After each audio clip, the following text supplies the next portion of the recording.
Hello મિત્રો, સ્વાગત છે તમારું મારી યુટ્યુબ ચેનલમાં। એક કપલની આ વાત છે। 6 મહિના પહેલાં સગાઈ થઈ હતી, ત્યાર પછી લગ્ન પણ કરી દેવામાં આવ્યા। તે બંને લગ્ન જીવનથી એકદમ સુખી હતા અને તેઓનું જીવન સુખી રીતે સાથે સાથે સાદાઈથી જીવતા હતા, પરંતુ તેઓને સંતાન ન થતા હતા। એક પણ તરકીબ કહો કે એક પણ ડૉક્ટર કોઈ બાકી રાખ્યા નહોતા। અંતે 7 વર્ષ પછી એક બાળકનો જન્મ થયો। પરિવારમાં ખૂબ ખુશીની લાગણી પ્રસરી ગઈ। બાળકનું નામ વિવેક રાખવામાં આવ્યું।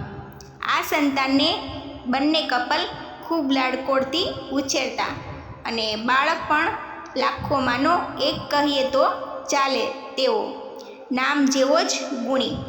5 વર્ષનો થયા પછી વિવેકનું ભણવાનું પણ ચાલુ કરાવી દીધું અને ભણતરમાં પણ હોશિયાર। જેમ મોટો થતો તેમ વધુ સમજતો જાય। બોલતો થયા પછી શેરીમાં રમવા જાય અને બધાની સાથે ભળી જાય તેવો તેનો સ્વભાવ। કોઈનું દુઃખ જરા પણ સહન ના થાય। ક્રિકેટ જેવી રમતમાં પણ કોઈ આઉટ થઈ નિરાશ થઈને જાય તે વિવેકને ન ગમતું।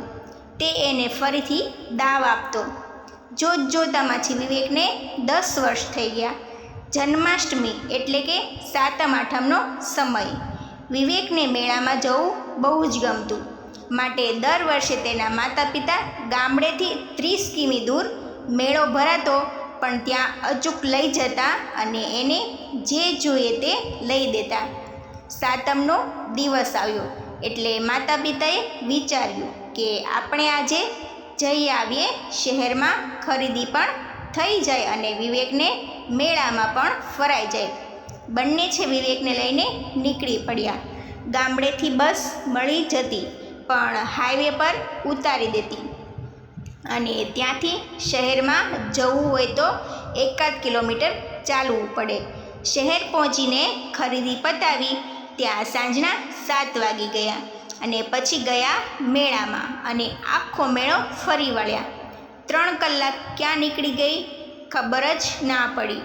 પછી જમી કારવીને પાછું હાઈવે બાજુ જવા લાગ્યા।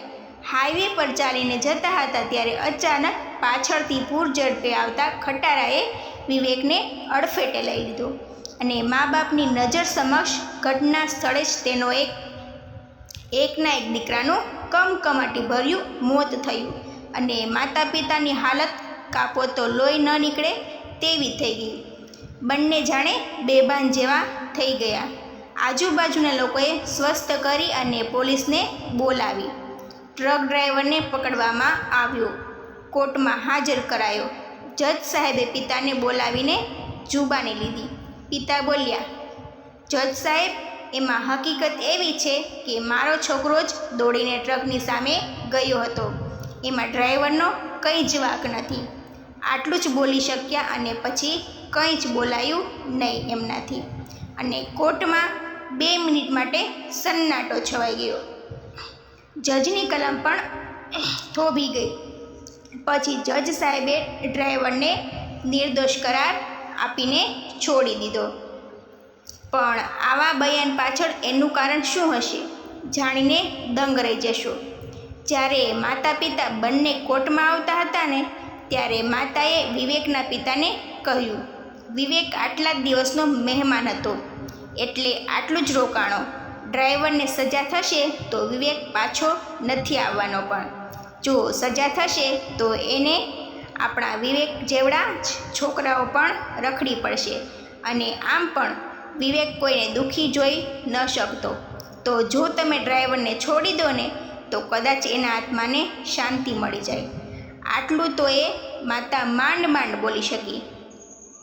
આજના સમયમાં જ્યારે કોઈ પણ બીજાનું વિચારવાની જગ્યાએ પોતાનું વિચારે છે ને, એવામાં અમુક માણસો આવા પણ હોય છે મારા વાલા।